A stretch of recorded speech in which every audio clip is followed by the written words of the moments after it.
Many of us know the story of Lincoln and his efforts to free the slaves. During this turbulent time, the idea of abolishing slavery was far-fetched. After all, slave owners would lose a lot of money and social norms would have to change. What many people don't know is that 16 years before Abraham Lincoln, another man ran for president on a similar platform. This presidential candidate was Joseph Smith.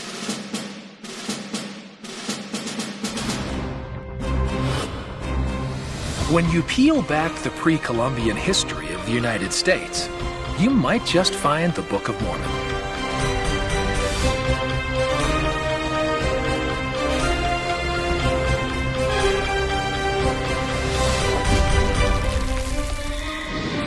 Hidden in the Heartland.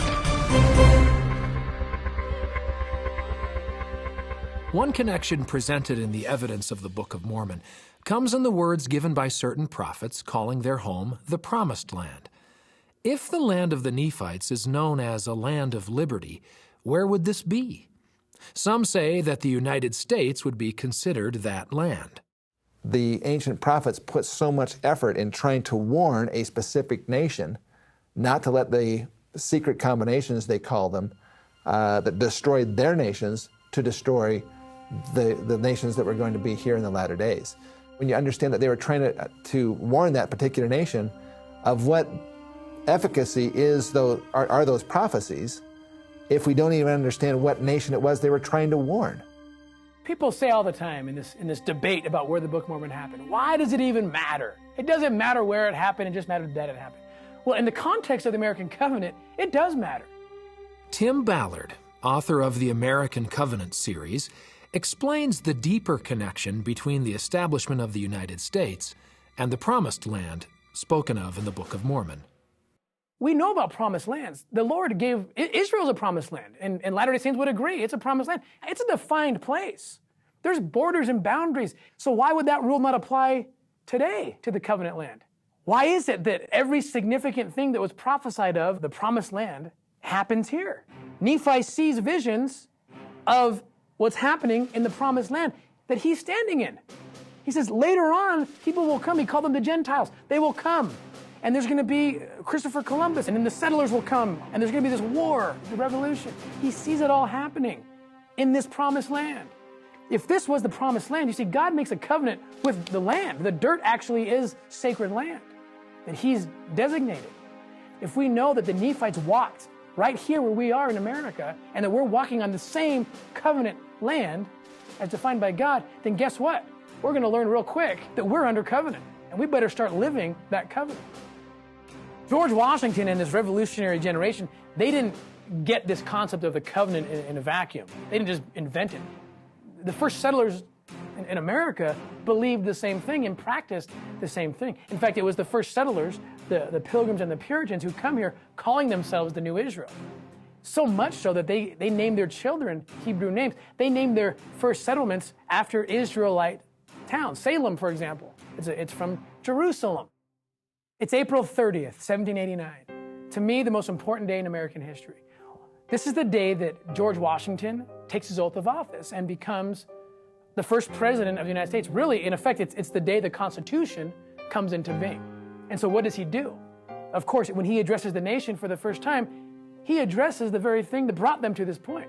He addresses the covenant, and he teaches the people. He says to them, quote, "The smiles of heaven can never be expected upon a nation that disregards the eternal rules of order and right, which heaven itself has ordained."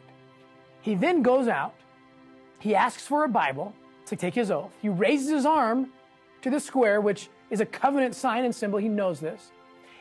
And he places his hand, not just on the Bible, but in the Bible.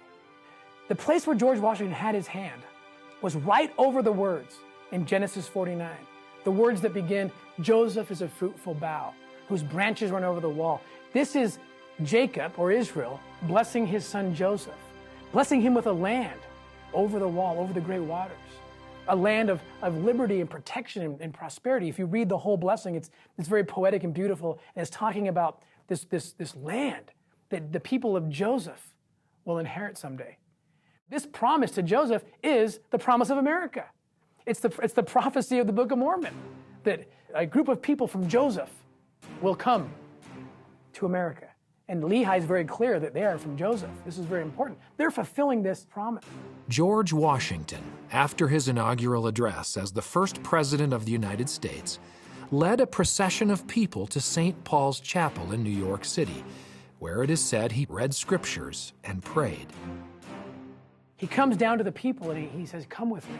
In effect, what he's doing here is he's calling for the first joint session of Congress. Now, it's interesting because he has the senators, he has the representatives, newly elected, in the federal hall. He already has them there, but that's not good enough. He leads them into St. Paul's Chapel. In they go, and the first joint session of Congress in the United States, in essence, is a prayer in a church. This is significant. It's the day the covenant of America was renewed. The same covenant that was made and broken, and made again and broken in the Book of Mormon, it's made again. It's, as part of the restoration of the gospel, really, is made again on April 30th, 1789, and led by General George Washington.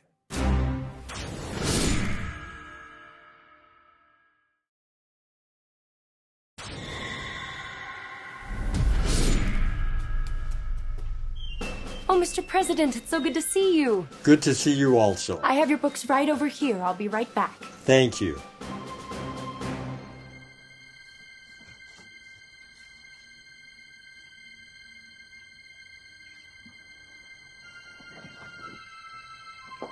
There you are, Mr. President. Thank you. You are very very much. welcome. You have a wonderful day, sir.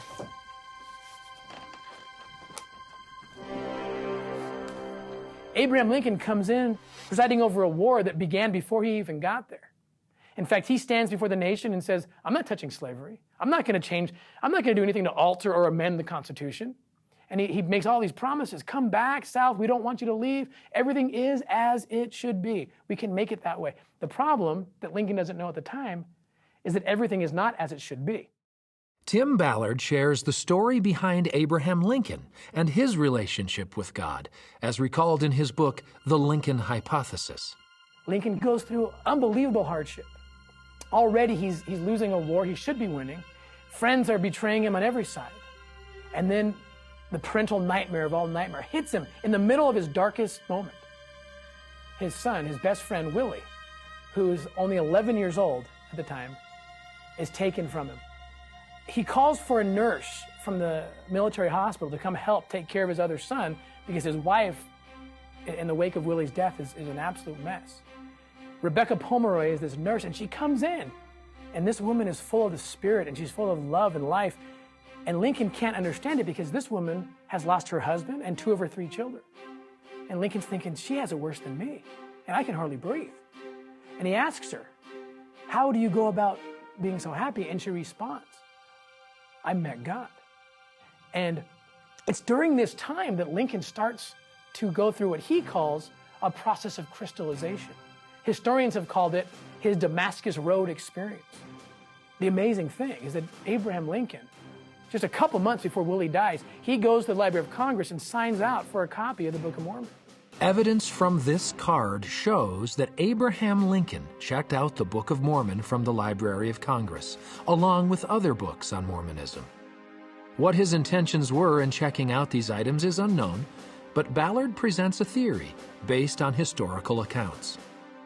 He has that book with him during the time that Willie's dying, that Nurse Pomeroy is teaching, that he's going to his cabinet and telling them, I think God wills this contest. I think there's this national sin. This is the consequence. All these principles of the Book of Mormon, he has the book.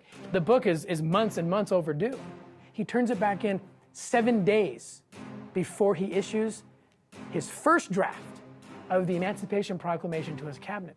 From that point on, if you study Lincoln's speeches, everything that comes out of his mouth after that, when he's talking about the national solution, all comes back to the covenant on this land.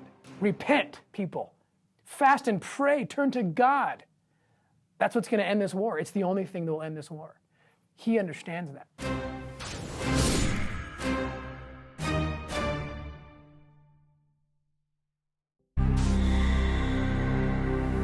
I'm not a Mormon, but I do play one on TV. Are you a Christian? On Big Love, the HBO series that has been a real headache for Romney. Here's the problem. He dare not discuss his religion. This man stood there and said to you, "This is the faith of my fathers." And you and none of these commentators who like this speech realize that the faith of his father is a racist faith. And when he talks about the faith of his father, how about the faith of his great-grandfather who had 5 wives? Well, look, my great-grandfather had slaves. And I don't believe in slavery. And his religion is based on the work of a lying, fraudulent criminal named Joseph Smith, who was a racist, who was pro-slavery. His religion was completely pro-slavery. Joseph was not racist whatsoever. In fact, he was the opposite. The discussion of race has plagued the Mormon Church for years, especially since the policy change in 1978, where all worthy males can hold the priesthood.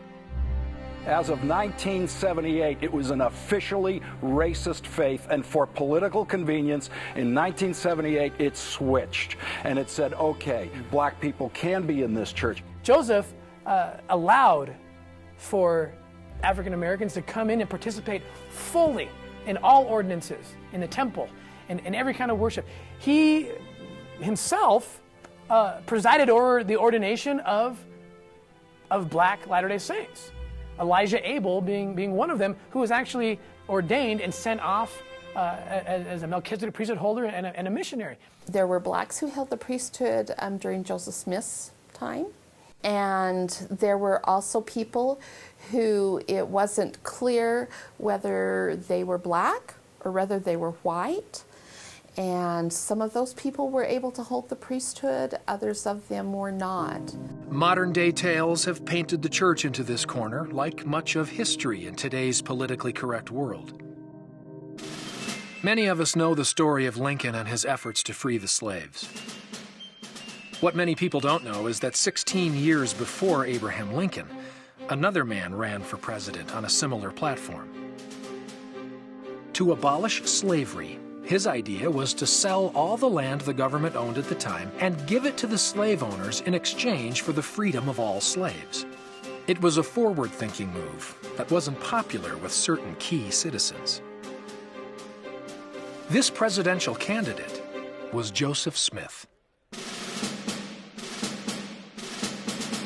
Joseph Smith runs for the presidency in 1844. This is a fact that, as LDS people, we either don't know about it or we kind of run from it. It makes perfect sense that the prophet of God would have run for president during this time. He wasn't just a prophet for the church, he was a prophet for the world. And he certainly understood the very thing that the great national leaders of the Book of Mormon understood about America, that it was a covenant land. And he was trying to fix America. His job wasn't just to fix the church. The church and the nation, really, one was made for the other. So unless you have a fixed nation, the church is going to suffer, and that's what Joseph recognized. Joseph, in 1833, is praying to God, asking him, why on earth the saints aren't receiving the blessings of the Constitution? And the Lord responds, Joseph, I gave the Constitution. I set it up. It is inspired. It's not being applied correctly. He says, go to the judge. And if that doesn't work, go to the governor. And if that doesn't work, go to the President of the United States. Tell them to fix it. And Joseph does all those things. He goes to the judge. No response. He goes to the governor. The governor says, I can't help you. I don't really care. He goes to the president. Same response. On the frontier, guess who was in charge of enforcing the law? You know, it was the local militia. They were sort of removed, too, from the rest of America. We were more a group of states back then as opposed to the United States, the whole federal government. So these people were feeling like they made the law, they enforced the law. It was a violent world. And so that was how they dealt with their problems that they were facing. Because what's happening in 19th century America, the dirty little secret of 19th century America, is that the states in the Union could literally opt out of the Bill of Rights. They did not have to enforce the Bill of Rights. So the extermination order against the saints, legal. Slavery, legal. Why? Because everybody had the interpretation of the Constitution that only the federal government had to be restricted by this wonderful thing called the Bill of Rights. But the states could do what they wanted to. which is why Joseph said that the states' rights doctrine are what feed mobs. They're a dead carcass and a stink offering in the nose of the Almighty. Joseph wanted to fix that. In 1844, Joseph Smith ran for president, along with Sidney Rigdon as vice president. Joseph Smith's presidential platform in 1844, there was two pillars that were prominent. One was we need to get the Constitution applied everywhere. The states must sign on to the Bill of Rights, and it must be enforced, if necessary, by the federal government. Freedom must be enforced. Another pillar, we must get rid of slavery. We must eradicate slavery in this land. And those two pillars of his platform become. We actually get them in the end. It takes a war, and it takes bloodshed, and it takes a prophesied scourging in the land to get it, but we get it. We get it in the 13th and 14th Amendments, fruits of the Civil War. How does the nation respond as Joseph is running for the presidency? Few people understand this. Joseph was killed in the middle of his candidacy for president. He was killed in June 1844 while he was running for president, while he was pushing forth these ideas. He wasn't just martyred, he was assassinated. As a budding national politician, he was assassinated. Sadly, his ideas were so far ahead of their time that many could not handle the changes. The campaign was cut short when Joseph Smith was murdered in an upper room at the Carthage jail in Carthage, Illinois. The most important factor that contributed to Joseph Smith's death was the time period. In Jacksonian America, mob activity was a very typical way to handle an enormous amount of problems. They were not all that far from the Revolutionary War. They were worried about losing the freedoms that they had earned through so much blood. So there was a lot of conspiracy theories going around as to, oh, this group is going to take over America, and this group is going to take over America. By 1839, the Mormons moved into Nauvoo, Illinois, after fleeing persecution from Missouri. This multiplied the population of Hancock County many times over, causing a rift between the saints and the existing settlers. The Mormons move in masse and just dwarfed the rest of the population. They lose power at the polls, they lose economic power. Some of them are converting to Mormonism. They hear rumblings from Nauvoo that Joseph Smith is running for president. So all these things just ran together to make the community worried about what in the heck is happening up at Nauvoo. Like the slaves and the Native Americans, the Mormons suffered persecution, except this time it was to the point of being kicked out of the Union. Never before has a group of religious people ever been exiled from the United States, and rarely has a presidential candidate been murdered before an election.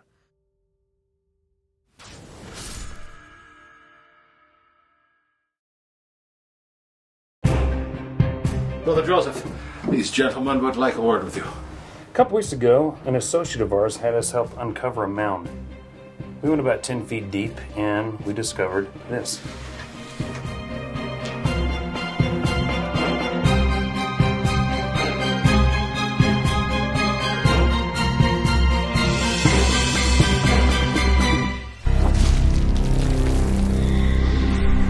Hidden in the Heartland.